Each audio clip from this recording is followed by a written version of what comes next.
क्रिस्त में आदि प्रिय सिस्टर्स एवं बच्चों, आज हमारी माँ कलीसिया सेंट बरनबास के त्यौहार मना रही है, जिसके बारे में आज के पाठ में प्रेरित चरित्र से हम सुने हैं कि पवित्र आत्मा ने कहा, मैंने बरनबास तथा शाऊल को एक विशेष कार्य के लिए निर्दिष्ट किया है, उन्हें मेरे लिए अलग कर दो। हम देखते हैं उसको पवित्र आत्मा स्वयं सुनने का कार्य करते हैं। और इसके बारे में अधिक जानकारी हमें प्रेरित चरित्र में मिलता है, विशेषकर अध्याय 4 36 और 37 में थोड़ा पढ़िए कि किस प्रकार व्यक्ति है, इसका बैकग्राउंड क्या है। ये बताया जाता है ये लेवी वंश का व्यक्ति है। अध्याय चैप्टर 4 वर्स 36 एंड 37। हाँ, यूसुफ नामक एक लेवी वंशी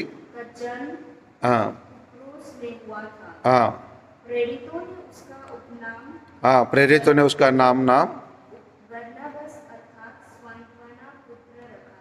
बरनबास तथा सांत्वना पुस्तक के थे। मतलब उसका नाम का मतलब बरनबास मतलब सांत्वना देने वाले। साइंटिस्ट का पढ़िए।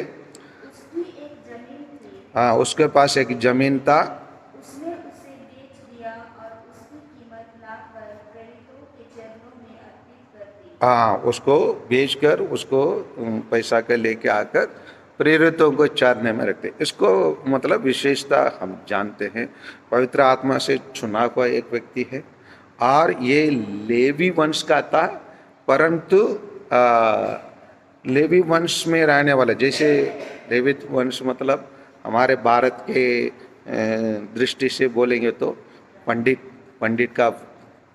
है। लेवी लोगों का काम क्या था, पूजा पाठ करने वाला था। हमारे देश में कहेंगे तो पंडित लोग है ना।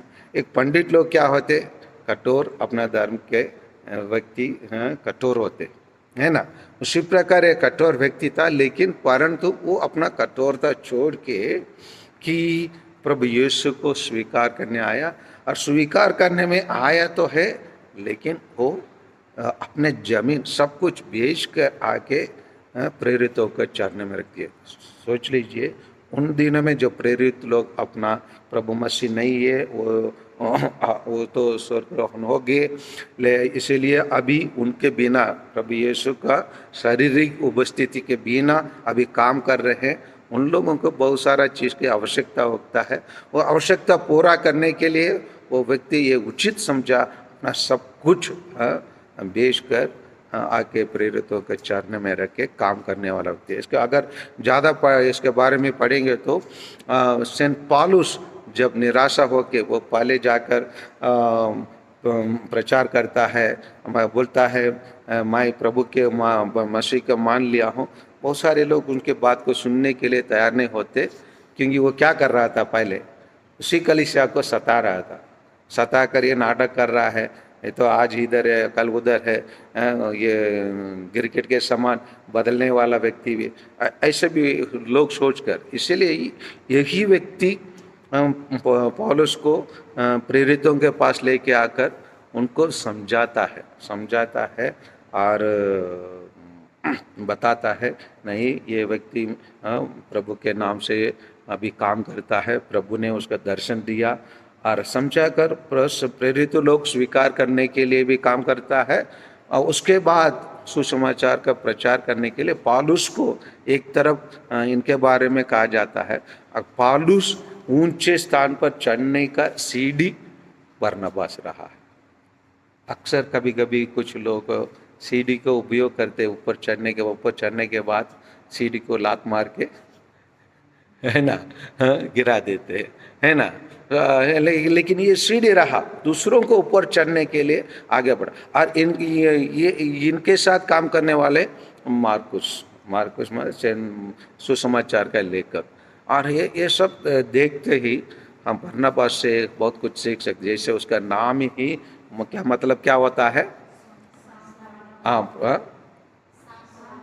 सांत्वना का पुरुष और प्रोत्साहन देने वाला, मैन ऑफ एनकरेजमेंट है ना।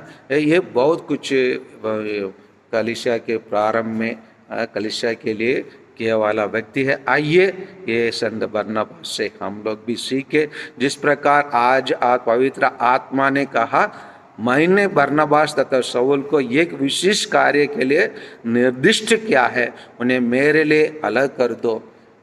सोच ले हम प्रत्येक जन को वैसे ही पवित्र आत्मा कहे, हमारा नाम लेकर हम लोग सबको विशिष्ट कार्य के लिए निश्चित किया जाए, और उन्होंने हमें उनके लिए उनके काम के लिए अलग कर दे बोलकर हमें भी पवित्र आत्मा कहे, और हम भी उनके लिए उनके समान प्रोत्साहन सांत्वना का काम करें। यही चीज़ हम संत बरनबास से सीखे। आमीन।